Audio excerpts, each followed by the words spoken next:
კაც შეუძლია თუ არა წვერი გაუშვას სოლის ნებართვის გარეშე. შუამავალი სალლალლაჰუ ალეიჰი ვესელემ ბრძანებს, რომ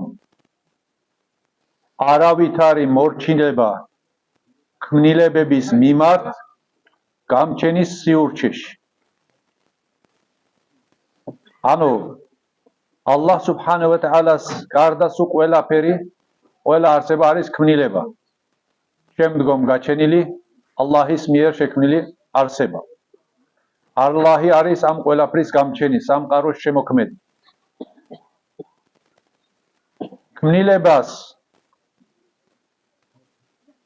ეს ქმნილება შეიძლება იყოს ადამიანი, შეიძლება იყოს ქონება და ასე შემდეგ. მრავალი მიზეზი შეიძლება გახდეს ალლაჰ სუბჰანაჰუ ვა თაალას მიერ მოცემული ბრძანების შეუსრულებლობის მიზეზი. ამის შესახებ შუამავალმა სალლალლაჰუ ალეიჰი ვესელემ ბრძანა, რომ არავითარი მორჩილება ქმნილების მიმართ გამჩენის სიურჩეში.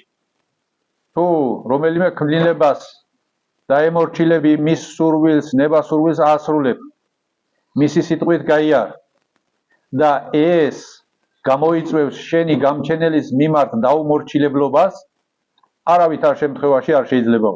შუამავალმა სალლალლაჰუ ალეიჰი ვესელემ ბრძანა. წვერის გამოშვება არის სუნნეთი შუამავალ ალეიჰი ვესელამისგან. რა თქმა უნდა, ის პირდაპირ ალლაჰ სუბჰანაჰუ ვა თაალას ჩვენს გამჩენს არ დაუვალებია. შუამავალ ალეიჰი ვესელამმა მოგვიწოდა, მაგრამ ის შუამავლად ჩვენ ვინ გამოგვიგზავნა სამყაროს შემოქმედმა, გამჩენმა ალლაჰმა. მისი მორჩილება ვინ გვიბრძანა? ალლაჰ სუბჰანაჰუ ვა თაალა. ბრძანებს, რომ რასაც მოგცემთ თქვენ შუამავალი,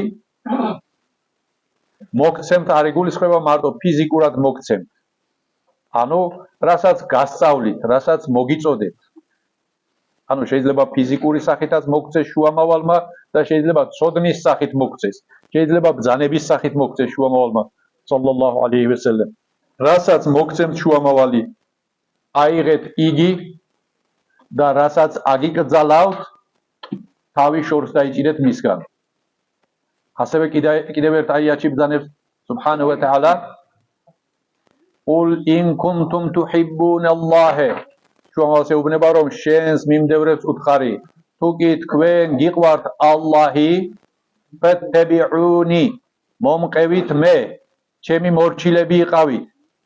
يُحْبِبْكُمُ اللَّهُ, ამ შემთხვევაში ალლაჰი თქვენაც შეგიყვარებთ. თქვენც ალლაჰის საყვარელი ყულები გახდებით, თუ კი ჩემი მორჩილები იქნებითო.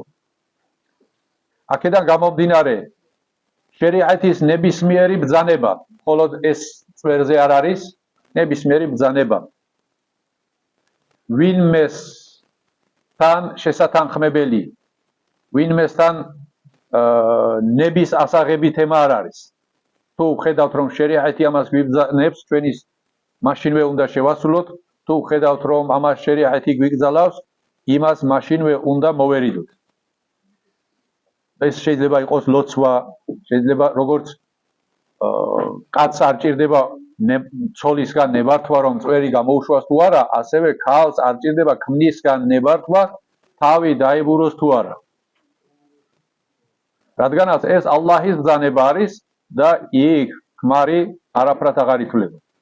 იქ წინა პოზიციაზე ალლაჰ სუბჰანაჰუ ვა თაალა დგას და იქ უკვე მოდის შუამავალ ალეიჰი ვესელამის სიტყვები ძალაში, არავითარი მორჩილება ქმნილების მიმართ გამჩენის სიურჩეში.